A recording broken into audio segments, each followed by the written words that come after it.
네, 안녕하세요. 가수 현진영입니다.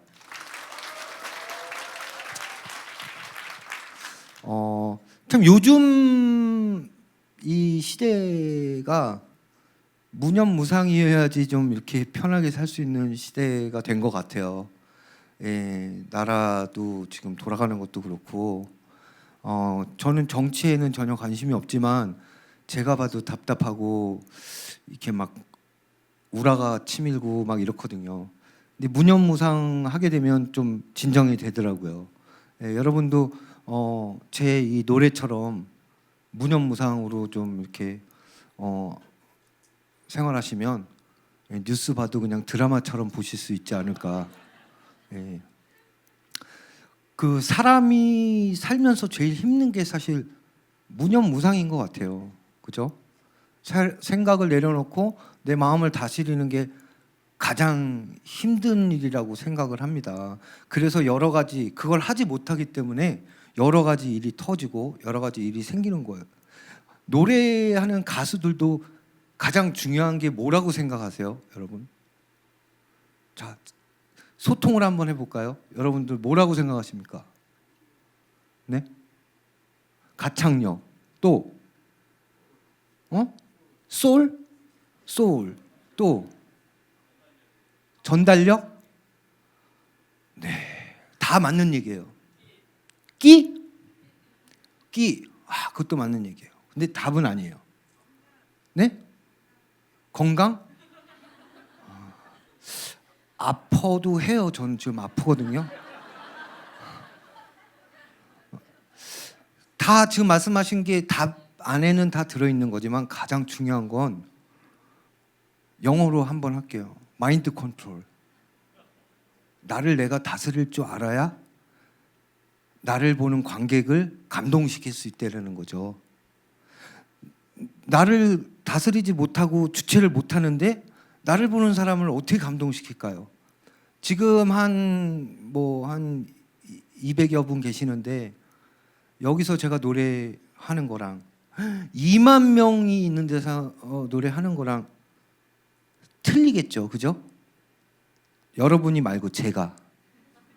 예, 환호 소리도 틀릴 거고 다 틀립니다. 근데 나를 컨트롤하기 시작하면 한 명이 계시든 100명이 계시든 2만 명이 있든 저는 똑같아져요.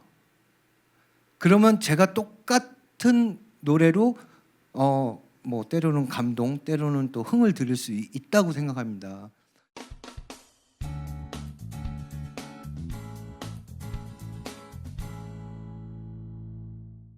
사람도 마찬가지라고 생각해요. 인생도 나를 컨트롤하지 못하기 때문에 돌발적인 상황도 생기는 거고 극단적인 상황도 내가 참지 못하고 행하는 거라고 생각합니다. 그래서 노래랑 사실 우리 인생이랑 굉장히 밀접한 관계가 있다고 생각을 해요. 일단은 해야 되는 게 똑같잖아요. 나를 다스릴 줄 알아야 둘 다 잘 되는 거고. 사실 이 무념무상이라는 노래 나올 때 제가 이 무념무상 가사가 지금 제가 막 너무나 아주 여러분들이 충격적인 가창력 때문에 가사를 잘 못 들으셨을지 모르겠지만 왜 웃으세요? 아니에요? 네, 잘하잖아요. 이 가사 내용 자체가 좀 세상에 불만이나 세상 돌아가는 세태에 울부짖는 가사예요. 근데 제가 보는 시점이 아니라 다른 시점에서 본 거라는 거죠. 소외된 계층, 절벽 끝에 서 있는 사람들. 제 눈이 아니에요. 저는 절벽 끝에는 서봤지만 제가 제 스스로 잘못해서 깜빵이나 갔다 와봤지 제가 예. 다른 걸로 절벽 끝에 서본 적이 없으니까 저는 그 느낌을 알아야 된다고 생각을 했어요. 그래서 이 노래 만들 때 사실 제가 생각하는 소외된 계층이나 절벽 끝은 노숙자들이라든가 이런 분들을 제일 먼저 생각을 했어요. 그래서 한 달 동안 서울역에서 노숙했어요, 그분들하고. 네, 겨울에 그것도 12월 말부터 1월 말까지 진짜 추워갖고 죽는 줄 알았어요. 2주 동안 저한테 한마디도 안 시키는데 아주 죽겠더라고요. 춥지 심심하지 배고프지 또 막 씻고 싶은데 안 씻은 건 아니고 원래 잘 안 씻어서 참 그건 저하고 잘 맞아떨어진 것 같아요. 근데 2주 있다가 그분들이 저에게 마음을 열기 시작했어요. 그분들의 룰에 맞춰서 사니까. 예. 줄도 무료 급소 가서 줄도 잘 쓰고 예. 남의 자리 안 뺏고 그냥 조용하게 자고 이러니까 그렇게 그 안에서도 이렇게 막 그 룰이 있어요. 사회같이. 그걸 하니까 마음을 여시더라고요. 그래서 만들어진 곡입니다. 그러니까 어떻게 하다 보니까 곡 홍보를 하게 됐는데 예. 그 사람이 사는 세상도 룰이라는 게 있는데 그 룰을 못 지키니까 서로 싸우고 헐뜯고 뭐 네가 어떻게 저거 어쩌네 뭐 여당이대 야당이니 막 이러잖아요. 그렇게 힘드신 분들도 그 안에서 이렇게 잘 지켜서 잡음 없이 사는데 요즘 이렇게 보면 답답하고 왜 이렇게 근데 내가 말이 왜 자꾸 이렇게 딴 데로 산으로 가는지 모르겠지만 네 어떻게 얘기하다가 보니까 지금도 제가 이 강연을 어떤 걸 준비하고 오지 않았어요. 일부러. 왜냐하면 지금 이게 어떻게 됐던 극단적인 어떤 생각을 하는 분들이 들어서 힐링이 돼야 되는 거기 때문에 저는 또 그거의 경험자고 제가 어떤 대본을 쓰고 강연에 대해 틀을 맞추면 인간이기 때문에 저를 꾸밀 거라고 생각을 했어요. 나를 포장하기 시작할 거다. 나를 꾸밀 거다. 그러면 여러분들에게 정말 현진영이 있던 일이 아니라 현진영이 만들어낸 소설을 얘기하게 될 것 같아서 정말 저는 그냥 아무것도 준비 안 하고 옛날에 있었던 일 말씀드리러 온 건데 하다 보니까 내 자신을 컨트롤하지 못해서 이렇게 다른 얘기를 자꾸 하게 되는 거예요. 무념무상이 어쩌고 자꾸 제게 사심이 들어서 제 노래를 홍보하려고 그러고 1년이 된 노래를 어떻게 역주행 한번 하면 안 될까 하는 마음으로 예, 그래서 뭐 어쨌든 이제 좀 연결을 시켜볼게요. 사는 거 룰을 못 지키기 때문에 그런 일이 벌어지는데 그 룰 자체도 못 지키는 것도 나를 컨트롤하지 못하고 또 이렇게 나를 컨트롤 못하면 내 조직도 컨트롤 못하게 돼요. 다 못하니까 그렇게 된다는 걸로 이제 여기서 홍보 그만하겠습니다.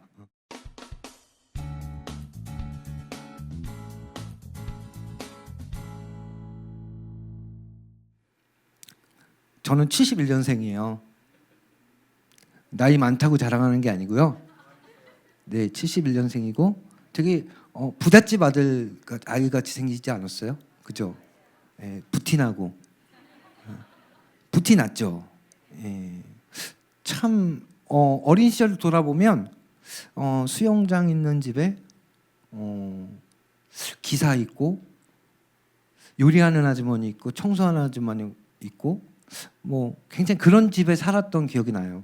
아버지가 사업을 잘하신 게 아니라 할아버지 돈을 다 물려받으셔갖고 그랬던 아버지도 음악을 하셨던 분이기 때문에 우리나라 1세대 재즈 피아니스트셨거든요. 예, 그래서 좀 그런 부유한 집에서 살다가 어머니가 저는 중학교 때 돌아가셨어요. 굉장히 오랫동안 암으로 투병 생활을 하시다가 아버지가 모두 재산을 어머니 그 병에 쓰시고 예, 어머니가 돌아가신 후에 집이 아버지까지 쓰러지시면서 그냥 쫄딱 망하진 않았는데 이제 유지할 사람이 없는 거죠. 돈을 버는 사람이 없어진 거죠. 그러다 보니까 중학교 때 저는 너무너무 충격적이었었고 그렇게 잘 사는 집 아들인데 여러분이 보시기에도 부티나는 애인데 얼마나 충격이었겠어요. 받아들일 수가 없었어요. 근데 너무 춤을 잘 추는 아이였어요. 그걸로 돈을 벌겠다는 생각을 하게 됐어요. 그래서 프로 댄서에 들어가서 정말 돈을 벌기 시작했어요. 중학교 2학년 때부터. 뭐 얘기하자면 길지만 짧게 간략하게 팩트를 말씀을 드려야 되니까 할게요. 그래서 춤을 추면서 돈을 벌기 시작했는데 그 당시에 댄서계의 어떤 그 생리가 매니저들이 막 돈을 착취하고 막 이게 너무너무 심했어요. 집에 돈 버는 사람은 없는데 아버지는 아파 있지. 전기가 끊어지고 가스가 끊어지는 상황이 온 거예요. 아버지 병원비도 없고. 그래서 저는 돈을 열심히 벌었는데 저한테 그만큼의 돈이 안 오니까 너무너무 낙담을 하기 시작한 거예요. 근데 그 낙담이 일반적으로 살아갔던 사람의 낙담보다 10배, 100배 이상 되는 거죠. 새벽 3시 정도 돼서 이제 한남대교를 넘어 걸어가는데 다리 중간쯤 오니까 너무 힘든 거야. 너무 피곤하고. 지금부터는 코미디입니다. 네. 지금부터는 코미디예요. 너무 힘들어갖고 중간에서 내가 왜 이렇게 살지? 나는 진짜 밥도 내 방에 떠다 주고 주말만 되면 아버지가 좋은 차로 좋은 데 데려갔던 그런 삶을 살던 나였는데 내가 왜 이렇게 됐지? 내가 왜 이 짐을 다 지고 살아야 되지? 누가 지라고 한 적도 없는데 아버지가 돈 벌어라고 한 적도 없는데 갑자기 충동적으로 뛰어내렸어요. 간도 크지? 그 높은 데서. 기억은 안 나요. 뛰어내리다가 기절해갖고요. 중간에 기절해서 기억이 안 나는데 누군가 내 뺨을 막 때리면서 깨우는 거였어요. 그 당시에는 이제 한강이 지금은 좀 깨끗하잖아요. 근데 제가 어렸을 때 그 당시는 엄청나게 지저분했어요. 한강이 거의 똥물 수준이어갖고 거기에 막 쓰레기 동동 떠다니고 그래서 그 당시에는 이제 배를 타고 쓰레기를 주로 이렇게 다니시는 분들이 있었어요. 그분이 이제 한남대교 교광 밑을 지나오는데 제가 떨어진 거예요. 다행히. 그래서 그분이 건져서 저를 깨우고 저를 못 믿어갖고 집에까지 데려다주고 저는 아버지한테 그날 엄청나게 구두 주걱으로 맞았어요. 플라스틱 말고 쇠. 죽는 줄 알았어요. 아파서. 네. 그리고 저는 근데 그렇게 뛰어내리고 나서 너무 경황이 없었던 건지 몰라도 정말 아무 생각이 안 들었어요. 뭐 열심히 살아볼까? 뭐 이런 생각 전혀 안 들고 그냥 고냥 똑같은 또 일상을 살기 시작했어요.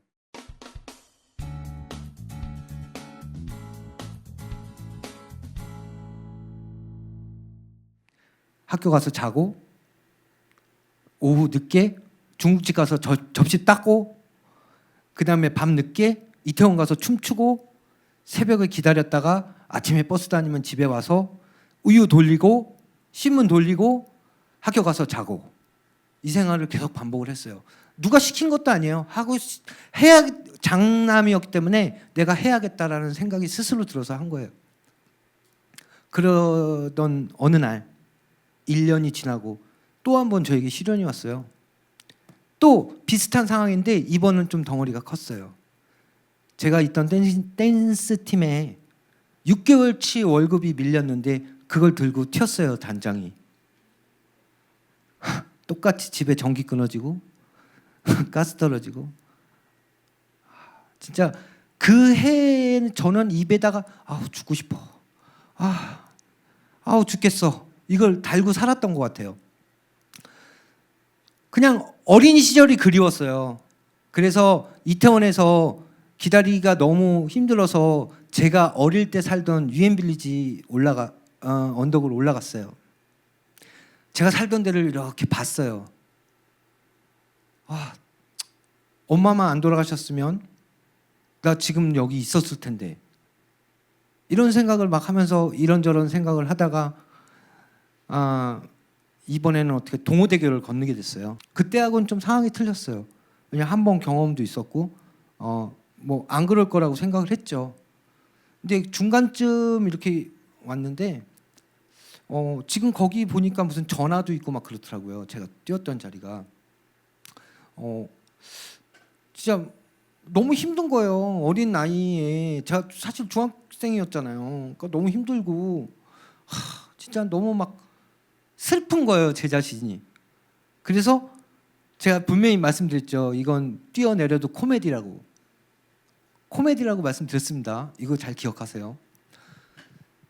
중간에 와갖고 정말 너무 힘들고 가슴이 아프고 울고 싶고 해서 난간을 부여잡고 밑에를 내려다보는데 너무 눈물이 쏟아지는 거예요. 제가 사실 그 어두운데 눈물 떨어지는 게 보이지가 않잖아요.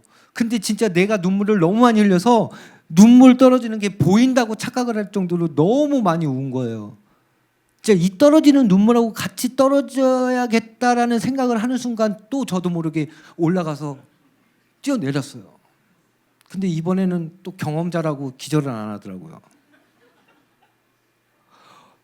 정말 뛰어내리는데요, 입수해갖고 쭉 들어가는 것까지 아주 생생하게 지금도 기억이 나요. 근데 갑자기 뭔가 발에 딱 닿는 느낌이 났어요. 뭐 제가 지금 간증하는 건 아니니까, 기적을 말씀드리려고 그러는 건 아니니까요. 근데 뭐 누구는 그래요. 누구는 그거 뭐 철교라 그 기차가 다니니까 밑에부터 교각이 넓어져서 네가 교각에 단 거 아닐까? 아니면 얕아서 그런 거 아닐까? 그렇게 얘기를 하는데 저는 솔직히 제 마음이 닿은 거라고 생각을 해요. 그 마음 안에는 우리 엄마가 있었고 그 엄마가 날 받쳐주지 않았을까라는, 저는 그렇게 생각하는데, 이거는 뭐 이게 지금 뭐 기적을 말하는 건 아니니까 그냥 제 생각이니까, 그게 만약에 교각이었고 얕았다면 제 다리가 부러졌겠죠. 그 높이에 그 속도로 떨어지는데. 근데 저는 그냥 아프지도 않았고, 그게 닿는 순간 갑자기 생각이, 아이고 살아야겠다라는 생각이 드는 거예요. 그래서 그냥 발을 박차고 올라와서 숨을 쉬었어요. 막 헤엄을 쳤어요. 근데 헤엄을 치면서 여러 가지 생각이 나더라고요. 그 중에 제일 코미디 같은 생각이, 나는 수영을 참 잘하는 애였는데. 왜냐하면 저 리라 초등학교 나왔어요.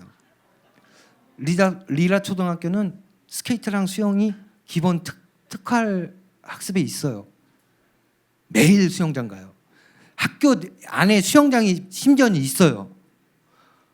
너무 잘하는 애였었던 거예요. 내가 장소를 잘못 선택했구나. 절대 앞으로는 물에 빠지면 안 되겠다.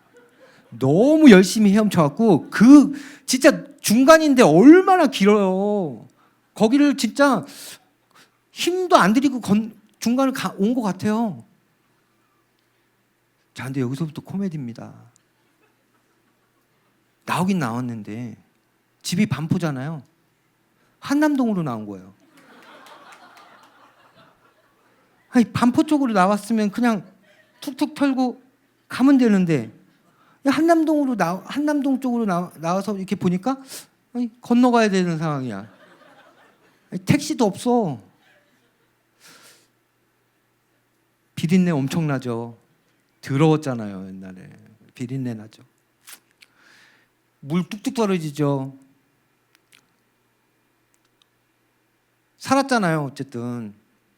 그러니까 나는 이제 극단적인 생각을 했으니까 실패한 거잖아요. 그럼 얼마나 좌절감이 있겠어요.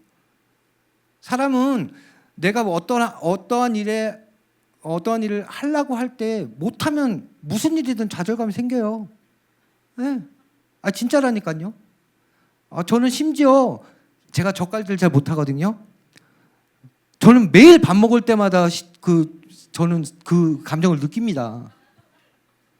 좌절감을 느낀다니까요. 걸어갔어요. 다시 투벅투벅 동호대교를. 아까 내가 뛰었던 자리인데, 그 자리에 또 온 거예요, 제가. 근데 뭐야? 그 뛰었던 자리가 다르게 보이네. 아까 뛰기 전에는 그 자리가 내가 죽을 곳이고, 내가 마지막으로 여기서 세상과 이별할 마지막 장소였고, 여기는 내가 모든 걸 잊을 수 있는 그 장소다라고 생각하고 거기서 진짜 오열을 하고 했는데, 뛰어내린 다음에 살고 나서 다시 걸어서 오니까 그냥 거기는 동호대교, 긴 대교의 한 부분으로밖에 안 보이는 거예요. 뛸 자리가 아니고. 심지어 거기 막 내가 뛰었던 자리에 내 신발도 있어. 그러니까 안 어울리는데 신발이 뭐 이런 생각도 하게 되고 딱 그래서 거기를 다시 서갖고 신발을 신고 딱 있는데 딱 한 가지만 생각이 나더라고요.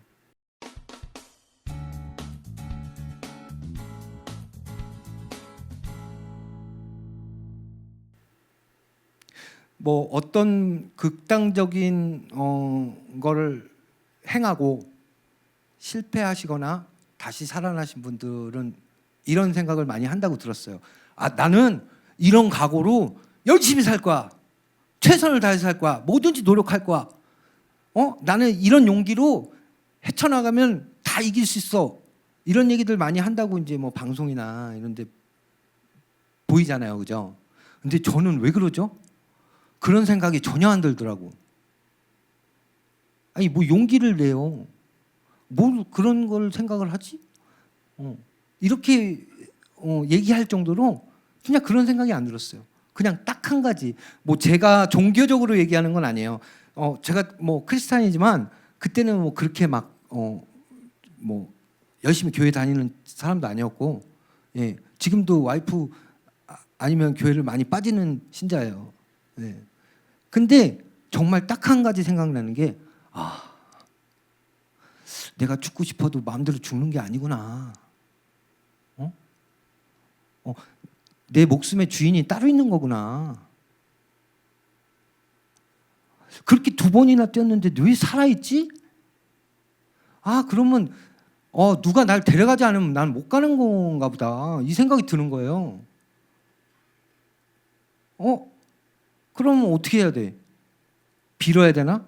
저 좀 데려가세요. 저 좀 데려가세요. 아니죠. 그냥 보는 눈, 시야를 바꾸면 된다라는 생각이 드는 거예요. 내가 지금 걸어와서 빠지기 전과 빠진 후에 똑같은 장소를 보는 눈이 바뀌니까 장소가 바뀌었잖아요. 정말 그 다음부터 생활하는 게 바뀌더라고요. 그게 아마 그분들이 말했던 그런 용기로 내가 뭘 못해 이거랑 똑같은 맥락이었던 것 같아요. 그걸 나는 말로 표현 안 한 거고 그분들은 그렇게 말로 표현한 거고 저는 그런 거 생각할 만한 똑똑하지 못해갖고 매일 학교 수업 시간 작기 때문에 저는 그런 구사 능력이 없었어요. 그냥 나는 누가 안 데려가서 위에서 안 데려가니까 못 가는 거네. 이건 나는 안 되는 거네. 그냥 살아야겠다. 정말 너무너무 이 시야를 바꾸니까 시야가 뭐냐면 이렇게 뭐 생각을 바꾼다고들 하잖아요. 생각 그건 누구나 할 수 있는 거잖아요. 근데 저는 다르게 표현하는 게 우리가 똑같은 여기 어머니를 이렇게 보는 거하고 이렇게 보는 거하고 완전 틀리잖아요. 그죠? 그러니까 세상도 이렇게 보는 거하고 이렇게 보는 거하고 완전 틀리다는 거예요. 네, 그냥 당연한 이치인데 그걸 내가 모르고 살았던 거예요. 근데 모르고 사는 게 당연한 건데 너무 일찍 깨우친 거죠. 중학교 때. 남들 40, 50에 느낄 수 있는 거를 그냥 중학교 때 느껴버린 거예요. 왜? 2번 그랬다고. 그게 뭐 대단한 거라고. 다이빙 선수는 더 높은 데서도 뛰는데.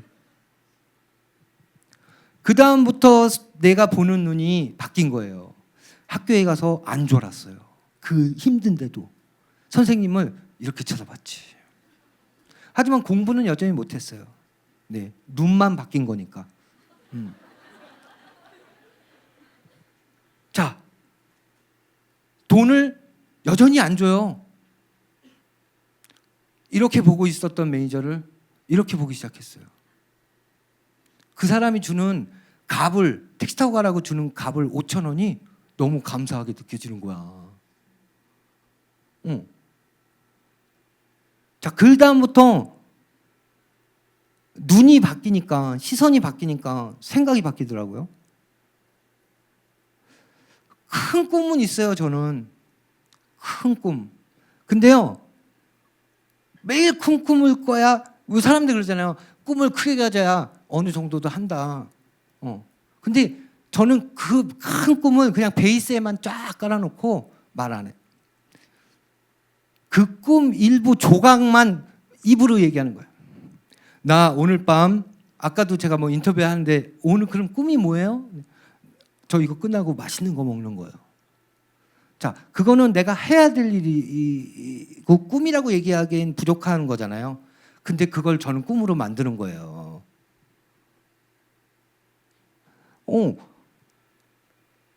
제가 참 지금 꿈 얘기를 하는 이유가 뭐냐면요.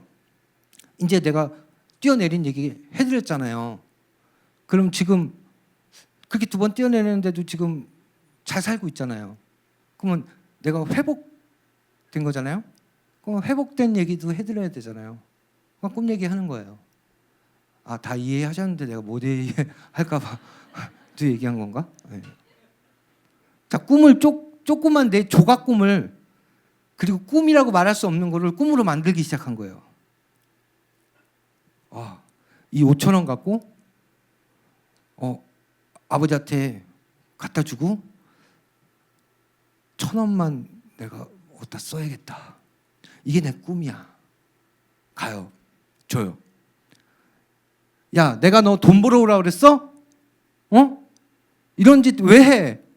야, 다 가져가 임마. 저는 그 꿈이 5천 원으로 바뀐 거예요. 이런 일도 생기는 거예요. 하지만 너무 크게 갖게 되면, 그것만 계속 바라보고 뛰다 보면 나 자신을 컨트롤하지 못하는, 나 자신을 다스리지 못하는 일이 꼭 생겨요. 왜? 너무 크니까.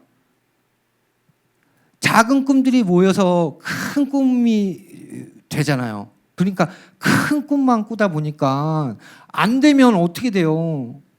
시간을 갖고 한 단계에서 큰 꿈이 이루어지는 건데 그 단계가 없어지니까 어떻게, 좌절감과 상실감이 더 크겠죠? 그러면 어떻게 돼요? 그러면 극단적인 생각은 할 수 있는 거예요. 입으로 달고 살아. 아우, 죽고 싶어. 아우, 죽겠어. 하루에 몇 번씩 하잖아요. 네, 행동으로 올려야지만 극단적일까요? 입으로 뱉어도 극단적인 거예요.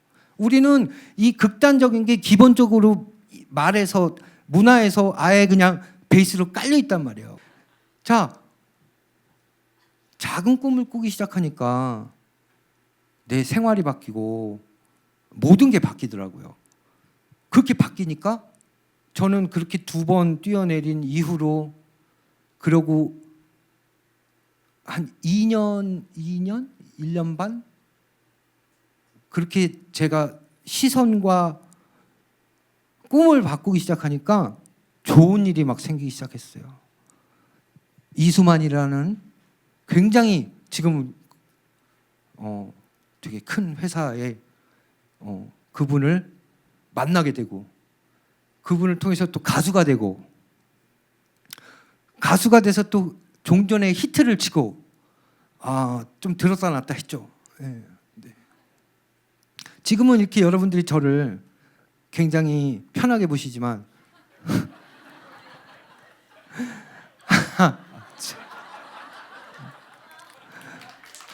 네.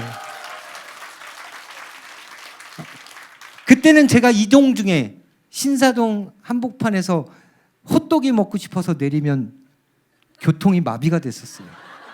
진짜로. 네.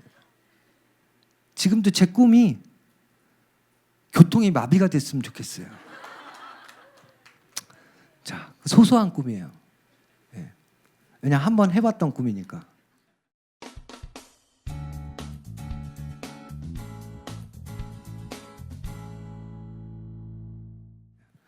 꿈에는 여러 가지 종류가 있어요. 지금 얘기한 것처럼 예전의 꿈, 그리고 아까 얘기한 것처럼 이따 저녁에 이따 맛있는 거 먹고 싶어요. 끝나고 맛있는 거 먹어야지. 그리고 여러분들이 저 시기 빨리 끝내고 갔으면 좋겠다. 이런 꿈들 다 우리의 모든 거를 꿈으로 바꾸면 정말 극단적인 생각은 사라집니다. 예. 왜냐하면요, 꿈이라는 건요, 우리를 움직이게 만들고요. 네, 이건 김미경 선생님 말씀 인용한 거예요. 네, 꿈이라는 거는요. 그걸 하기 위해서는 내가 죽을 수가 없어요. 그걸 해야지. 실패하든 성공하든 그걸 봐야 되잖아. 결말은 봐야 되잖아요. 자, 그렇게 되기 시작해서 저는 회복을 한 줄 알았어요. 살았으니까. 근데 이게 극단적인 생각을 한 경험자가 살았고 안 떠나고 살고 있다는 라는 거 하나 맞고 성공한 건 아니에요. 또 시련이 오잖아요. 제가 플립사랑 못 알아듣네. 플립사랑 5대 강력범. 저는 시련에 많이 빠져요. 진짜 전인권 선배님 이후에 저처럼 많이 빠진 사람은 아직도 그 형님을 이기진 못하고 있지만 많이 빠집니다. 근데 그것도 극단적인 상황에 성공한 거나 마찬가지예요. 삶으로 표현하자면. 왜냐하면 모든 걸 잃거든요. 우리가 죽어야지만 모든 걸 잃는 건 아니잖아요. 자, 친구도 떠나요. 한 번 사고 치고 나면요. 사람 정리 싹 됩니다. 진짜 민물 썰물이 이런 거구나라는 걸 확실하게 보여줘요. 그렇게 나한테서 진짜 여기 양손에 이렇게 듣고 이러던 아이들 싹 없어집니다. 그런 게 몇 번 경험이 있어요. 근데 저는 항상 제기했어요. 여러분들이 TV 안 본다고 제가 계속 쭈구리로 있을 거라는 생각하시면 안 돼요. 항상 앨범 내면 또 잘 됐고, 그리고 얼마 있다 또 들어가고, 그리고 나와서 또 앨범 내면 또 잘 되고, 그러다 또 들어가고. 참 진짜 하나님도 참 왜 이렇게 나를 그렇게 그 정도로 그런 마음이 들 정도로 너무 같은 일이 반복이 되니까 이게 사람이요. 내가 극단적인 아까 어릴 때 극단적인 그 선택을 할 때보다 더 혼란스러운 거예요. 왜? 우리 일도요. 모험가들이 하는 거하고요. 공장에서 똑같은 일 반복하시는 분하고요. 삶의 질이 완전히 틀려요. 너무 똑같은 거 반복하면 진짜 괴롭잖아요. 그러니까 저도 뭐 100번 그런 건 아니지만 그래도 웬만한 사람이 한 번 하기 힘든 거를 여러 차례 했기 때문에 진짜 그 멘탈적으로 굉장히 힘든 시기를 많이 보냈어요. 아까도 얘기했다시피 저는 새로운 꿈을 꾸지 않았어요. 그때 그런 일이 닥치면 나는 사업을 해서 돈을 좀 많이 벌어갖고 내 지금 이 위기를 넘기고 그 돈으로 음반을 내고 다시 한번 성공해봐야지. 이거 새로운 꿈이잖아요. 그런 생각 안 했어요. 새로운 꿈 다 접었어요. 근데 그냥 항구탱이에 진짜 먼지 엄청 묻은 꿈이 하나 있더라고요. 먼지가 엄청 묻고 심지어는 그 밑에 곰팡이도 이렇게 살짝 펴 있어. 그 꿈이 진짜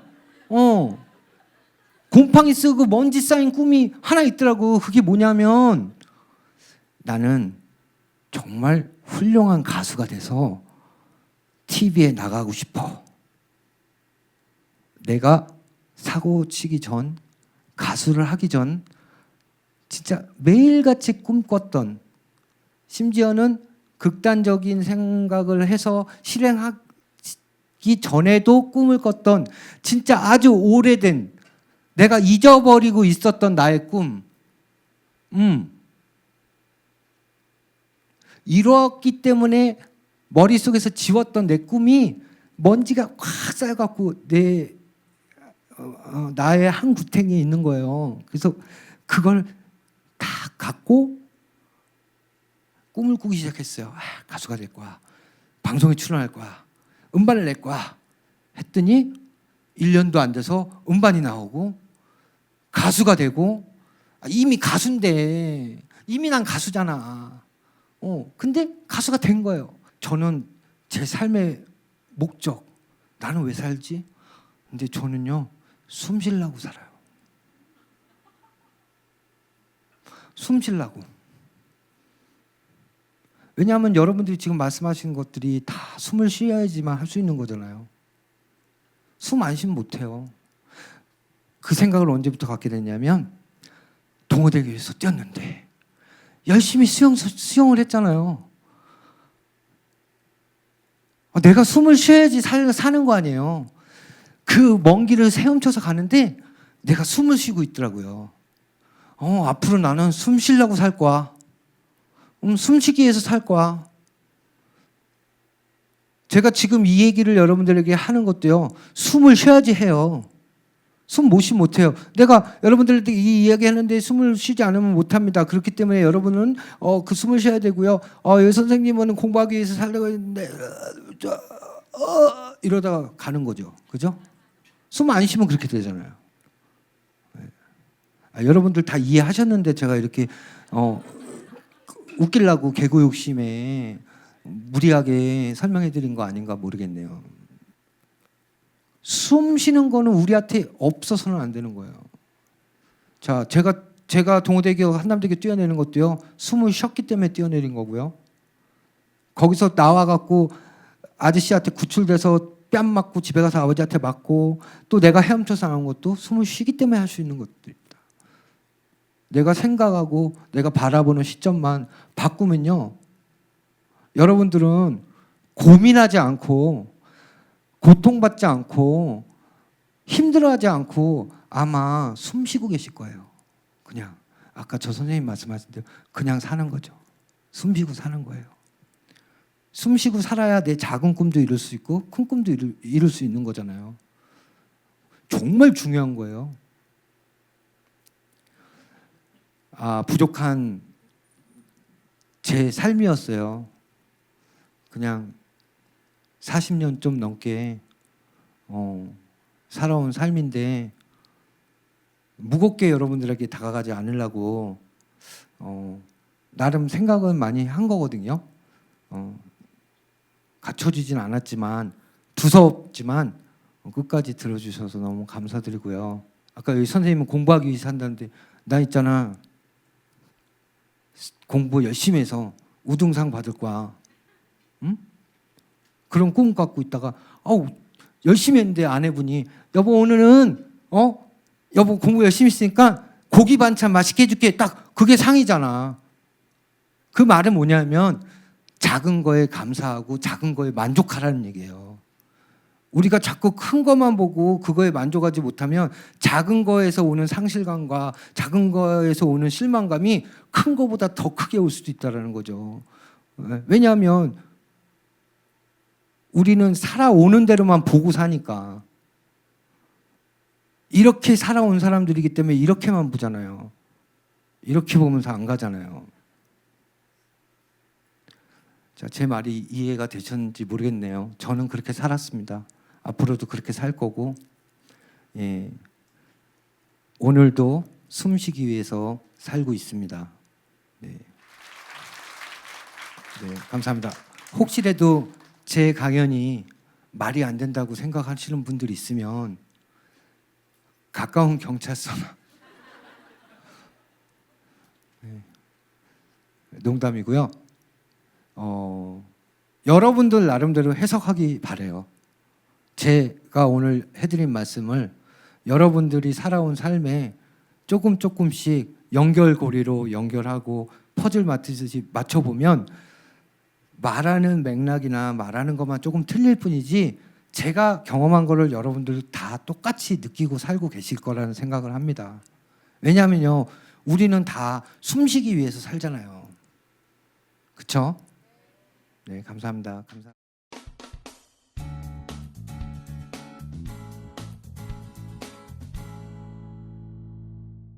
네, 일단은 뭐 한 달을 있으려고 갔던 건 아니고 그냥 그 맛만 보려고, 내가 그들의 마음을 대변하는 노래를 만들어야 되니까 그들의 마음을 알아야 될 거라는 어떤 신념이 있었기 때문에 그냥 한 3, 4일만 갔다 오면 좀 알 수 있지 않을까라는 생각으로 어설프게 다가섰다가 큰 코를 다칠 뻔해서 첫날 잠자리를 잘못 선택해갖고 거기 있는 그 안에 또 우두머리가 있어요. 그분 자리에다 물 박스를 까는 바람에 제대로 그냥 한 네 분한테 밟히고 귀 물어뜯기고 막 이랬거든요. 그러다 보니까 제가 오기가 생기더라고요. 그래갖고 3일 동안 말을 아무도 안 하길래 걸어도 투명인간 취급하길래 그래? 그래 누가 이기나 해보자 씨. 그러고서는 있었는데 2주가 지난 거예요. 진짜 막 그러다 보니까 더 오기가 생기고 끝을 아까 말씀드렸잖아요. 끝을 봐야겠다.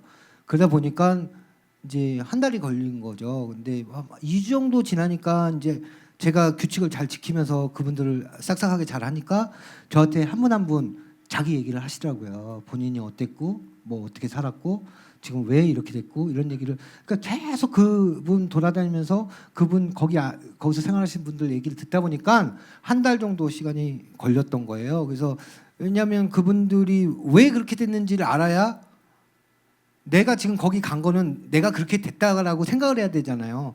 근데 저는 그렇게 된 게 아니고 그냥 간 거니까 그걸 느낄 수가 없어서 한 분 한 분 내 삶이 이분하고 똑같았는데 나도 이렇게 돼서 망해갖고 여기 왔어 라고 이렇게 가상으로 체험을 하는 그런 또 막 이렇게 하다 보니까 한 달이 걸렸고 거기서 솔직히 느낀 거는 그냥 그렇게 크게 느낀 건 없어요. 솔직히 어떻게 뭐 뛰어내린 것보다 깊은 걸 느끼겠습니까?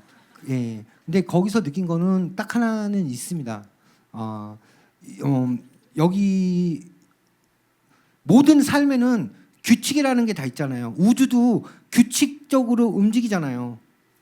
뭐 그러니까 그 많은 별들이 부딪히지 않고 돌아다니는 거 아니에요. 규칙을 참 잘 지켜야겠다. 네. 그거 진짜 느꼈어요. 그래서 그 다음부터는 신호 위반도 안 하고, 예. 우리가 사람이 살면서 정해놓은 룰을 안 깨려고 노력을 하다 보니까 내가 정해놓은 나만의 룰도 안 깨지더라고요. 그러니까 실망스럽고 허탈하고 이런 그런 마음이 내 안에 내 룰을 안 깨니까 안 생기는 거예요. 그래서 저한테는 굉장히 값진 시간이었다고 생각합니다. 숨 쉬면서 쭉 사는 게 제 목표고 숨을 잘 쉬어서 답답하지 않는 게 제 희망이고 그렇습니다.